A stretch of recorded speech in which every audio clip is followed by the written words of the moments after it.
entered a week into the 21-day lockdown India is currently undergoing. The bad news is that 227 new COVID positive cases have been detected in the last 24 hours. This is the sharpest rise on a single day that has been recorded in India, taking the total number of COVID-19 positive cases to 1,251 with 32 reported deaths and 101 recoveries.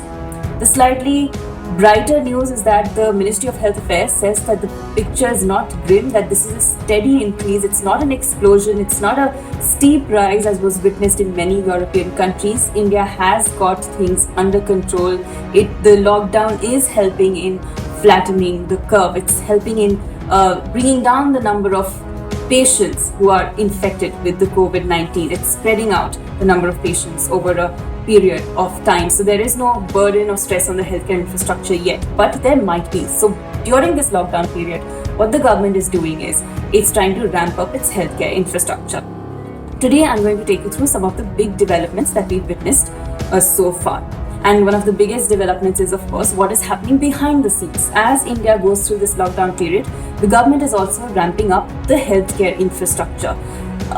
Stadiums are being converted into quarantine facilities in many states, West Bengal, Assam, Telangana, and railway coaches are being converted into isolation wards if the need arises. Apart from that, India has also started manufacturing some very essential medical equipment that will be required if there is a spread of the disease. So things like personal protective equipment, that there were reports that there was a shortage of supply of these equipment that is being domestically manufactured.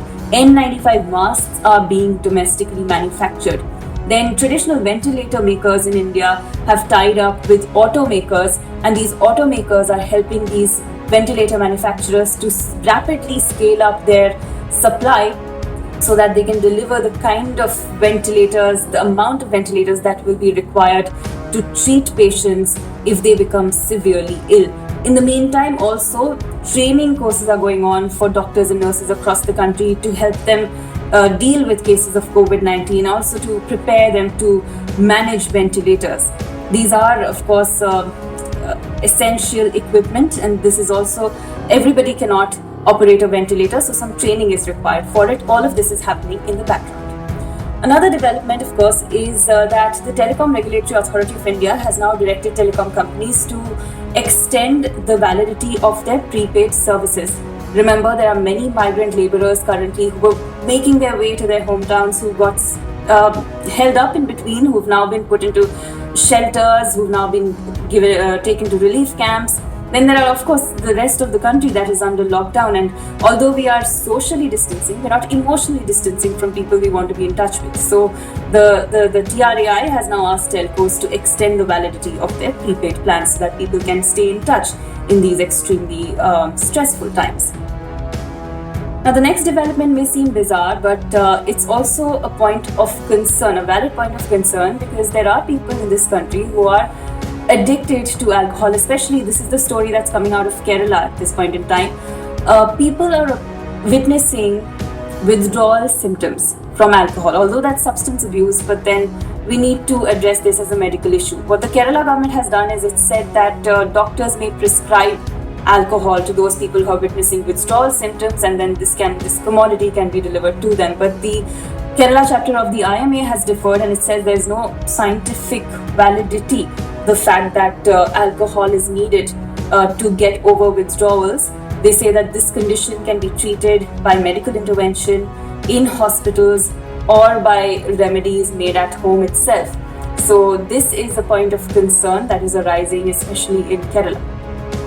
Another thing to note is that smartphone makers have asked the government for an essential items tag.